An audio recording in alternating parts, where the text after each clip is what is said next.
Y como todos los miércoles, aquí están Ramón Alberto Garza y Salvador Borrego, nuestra mesa de análisis. Ramón Alberto, buenas noches. Gregorio, buenas noches a ti y al auditorio. Gracias por estar con nosotros. Salvador, qué gusto. Buenas noches, un gusto, como siempre. Feliz cumpleaños, retrasado. Claro. Cumplió años el 1 de mayo, ¿eh? No, muchas gracias. El Día del Trabajo. Felicidades a nuestro querido doctor. Por eso no hay actividad ese Salvador día Borrego. primero.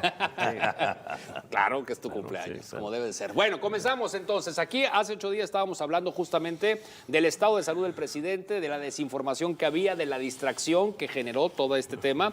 Y mientras tanto, pues vino el albazo, como se le denomina, ¿no? Las reformas al vapor, primero en la Cámara de Diputados, que se estaban aprobando hace una semana, y luego el remate que se dio en la Cámara de Senadores, y hasta el presidente López Obrador reúne a todo el grupo de Morena y les dicta la línea. ¿Qué fue lo que vimos y qué repercusiones vamos a tener, Ramón? A ver, Gregorio, yo te diría primero que no fue un albazo, fue un morenazo. Morenazo. Con Sí. todas las palabras. A ver, ¿qué fue lo que ocurrió? Y sí hay que distinguirlo porque hay información muy parcial por ahí. En una parte, sí la oposición tuvo un pequeño desliz ahí. ¿Por qué? Porque cuando toman en el Senado la oposición, los propios líderes de oposición le piden a Ricardo Monreal, el líder del Senado, que para poder discutir las cuestiones se vayan a la antigua sede de Jicoténcatl. Y Ricardo Monreal, haciendo eco de lo que pidió la oposición, se va a Jicoténcatl con toda la gente. Pero la oposición no se va. ¿Esto qué repercusión tuvo? Muy sencillo. Hubo por lo menos 4 o 5 de las 21 iniciativas que pudieron haber sido votadas y rechazadas si hubiera estado ahí la oposición. Por ejemplo, la de CONACYT, la desaparición del CONACYT. Por ejemplo, la desaparición de Banrural. Por ahí te cito 2. La otra de mayoría de edad, hay varias de ellas. Sin embargo, la oposición decidió retirarse. Y la prueba de que la oposición sí sabía que iba a ser en Jicoténcatl es que Xóchitl Gálvez fue y se esposó ahí en... Dicho eso, lo demás sí fue, a ver, digámoslo con todas sus palabras.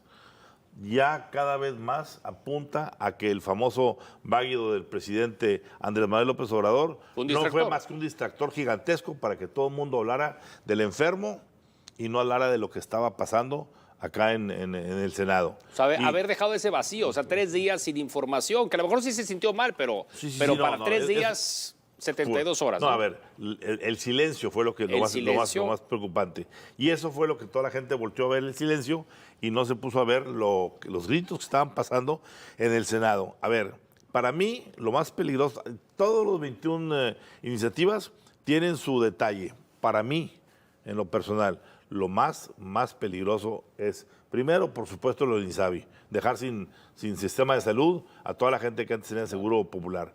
Pero el paquete de iniciativas que el presidente le hace como un moño de regalo grande al ejército mexicano, donde le entrega ya oficialmente toda la operación del Tren Maya, 80% de las recaudaciones para el turismo, ¿sí? Pone a la función pública a revisar las cuentas, excepto las de los militares. Y les da también a los militares el espacio aéreo. Bueno, como esos, y hay 2 más por ahí.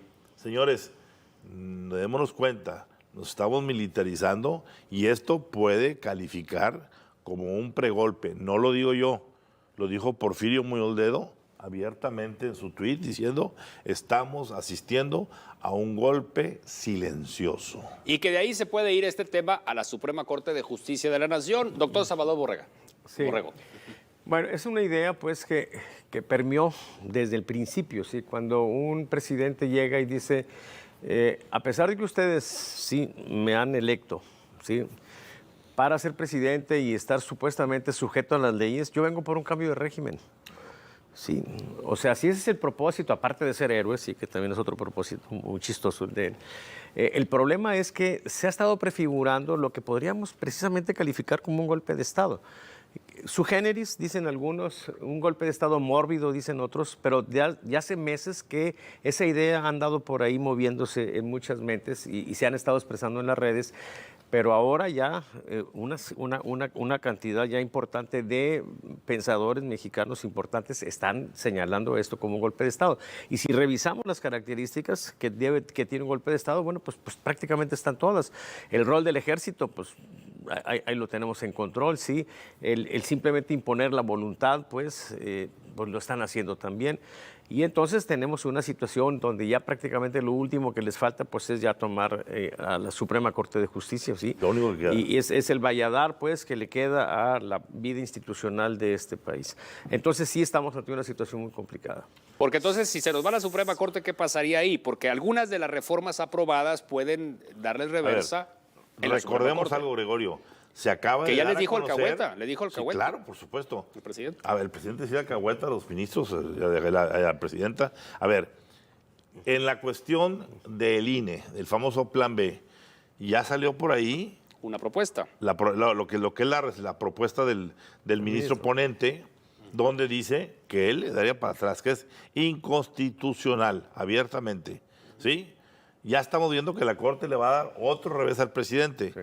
Implica que la Corte ya se instaló abiertamente como ese valladar para frenar las ilegalidades. En las 21, yo calculo que por lo menos de 16 a 18 van a ser bateadas de regreso muy fuertemente. Claro. No sé qué tanto vayan a quedarse meter con los militares. Ahí tengo todavía mis ciertas dudas. Ahora, todo esto políticamente pues se crea un ambiente de radicalización, de mayor polarización, algo que lo va a dejar de legado a quien llegue a ser presidente de México. Por supuesto. Ahora, el presidente lo que está cumpliendo es lo que siempre dijo en sus campañas políticas anteriores: al diablo con las instituciones.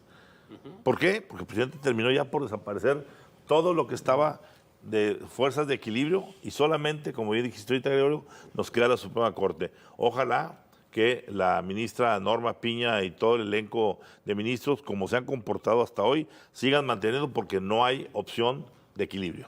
Siguiente tema, la inseguridad en el estado de Nuevo León. Pues realmente vamos de mal en peor. Y yo creo que traemos una escalada de violencia, de inseguridad. El dato de abril es preocupante porque es el peor abril en los últimos 10 años, lo dice el secretario ejecutivo del Sistema Nacional de Seguridad Pública.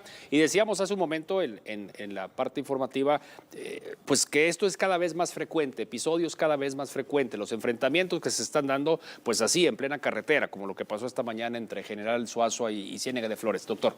Bueno, esto ya Ramón Alberto lo anticipó hace meses. Hablaba pues de que el cambio de gobierno, particularmente en Tamaulipas, iba a traer una recomposición en el contexto criminal.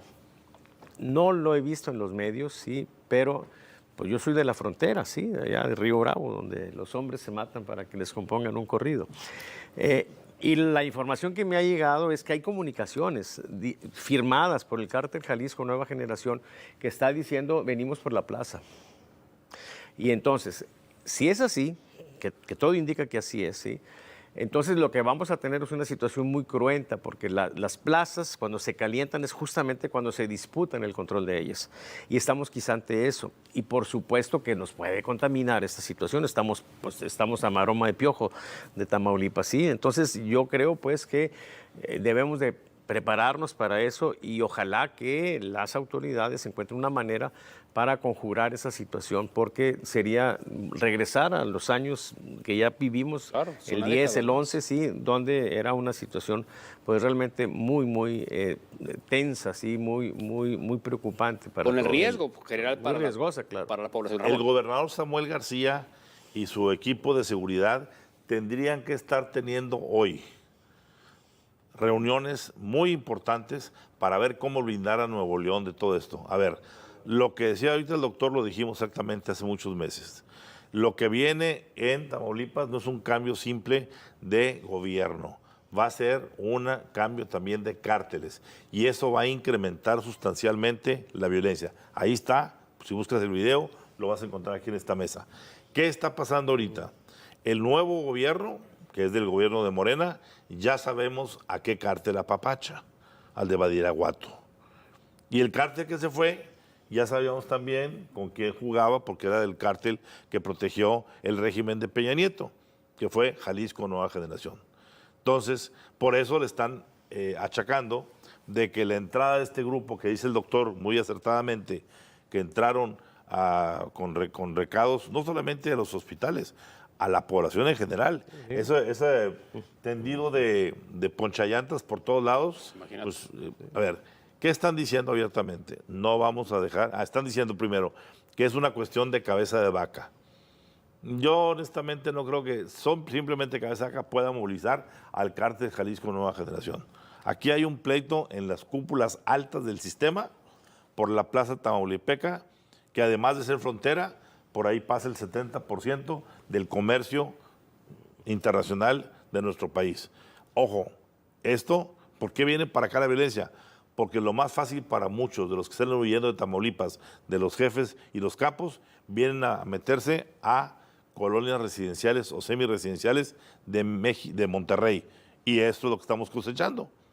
Las ejecuciones, las vendetas e incluso las vendetas familiares en donde se mata a la familia entera, como para decir, no se estén metiendo en este asunto.